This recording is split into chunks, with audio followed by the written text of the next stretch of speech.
So dudes, per one of my viewers' requests, I'm going to make another hunter video. We're going to combine the Athrys' Embrace exotic gauntlets with Prometheus lens for infinite ignitions. Athrys' Embrace grants our weighted throwing knives a second bounce and massively enhanced tracking. Additionally, precision hits grant us empowered knives for a 200% damage increase and the ability to stun unstoppable champions. Prometheus lens scorches enemies, priming them for ignition with our weighted throwing knives for easy AoE damage. Like many of my builds, there is always a safety net, this time in the form of long-lasting restoration. When we consider our super and ridiculous weapon damage, you'll start to see why Athrys' Embrace is a worthwhile exotic. Let's get started.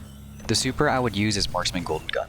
Marksman Golden Gun is great for dealing boss damage and spawns orbs for teammates on precision shots. Since it also benefits from being radiant, it beats out Blade Barrage. The dodge I chose to go with was Gambler's Dodge for the on-demand melee regen. And for our melee, we will obviously be going Weighted Throwing Knife for its synergy with Athrys' Embrace. The grenade ability this time around is Healing Grenade. This is our failsafe in case we get caught out and provides cure and restoration upon pickup. For our aspects, I chose to use Knock 'em Down and On Your Mark. Knock 'em Down gives Marksman Golden Gun increased duration. Additionally, it makes it so that final blows with your equipped throwing knife while radiant fully refund melee energy. This allows us to spam our weighted knives if we kill adds and some elites. On Your Mark gives us increased weapon handling and reload speed on precision kills, with the buff stacking 3 times. When we dodge, we are automatically granted full stacks.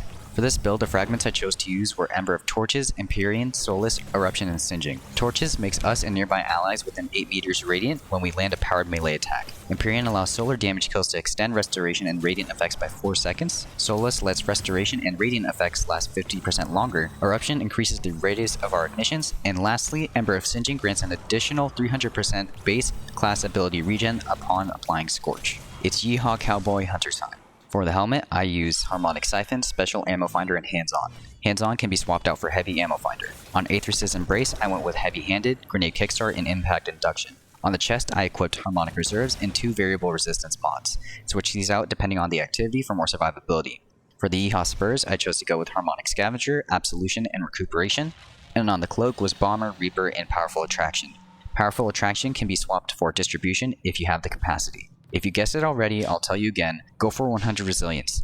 Otherwise, try going for Mobility and then Discipline. Don't build into Strength at all, it's a dump stat for this build. Let's move on to the Weapon Loadout section. Weapon Loadout 1 uses Prometheus Lens as the main star of the show. The kinetic slot is taken up by Transfiguration, but at this point you can use any weapon. I chose to use a Scout Rifle for the extended range. As I already mentioned, we're using Prometheus Lens in the energy slot. This gun is a Scorch machine and comes with Incandescent for its additional spread. After 18 shots, we apply Scorch, which we can then use to ignite enemies via our Chunk Knives. Yes, I am still meat riding Apex Predator.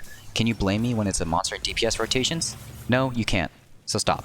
Weapon Loadout 2 subs out Prometheus Lens for another Hallmark solar weapon, Tommy's Matchbook. In the kinetic slot, I use Deliverance. Deliverance is capable of stunning Overload and unstoppable champions via Chill Clip, but the freeze effect is what we're after. The freeze on enemies makes it easier to land a precision knife and increases total damage by 5%. Tommy's Matchbook occupies the energy slot and applies 14 Scorch stacks after every 5th shot after overheating. It's a great primary weapon when we factor in the damage and the constant restoration that we have with the build. Cold Comfort will be our rocket this time around since we can use the same Stasis Scavenger mods for Deliverance. Like Apex Predator, it can roll with Bait and Switch for good DPS. Alright, now let's cover the game loop. First, throw a Healing Grenade at the ground for cure and restoration. Then fire Prometheus Lens at an enemy and wait until they receive a Scorch stack and throw your knife at them for an ignition kill. This should result in a full reset on your knife so you don't need to use your dodge. After this, just rinse and repeat. Beefier units will require the use of heavy ammo and super activation, just keep that in mind. Free Wolf and others, I hope you enjoyed the video. It's a pleasure to have viewers be interested in videos like mine, and I'll always do my best to get the info you want. Thank you for watching and happy farming.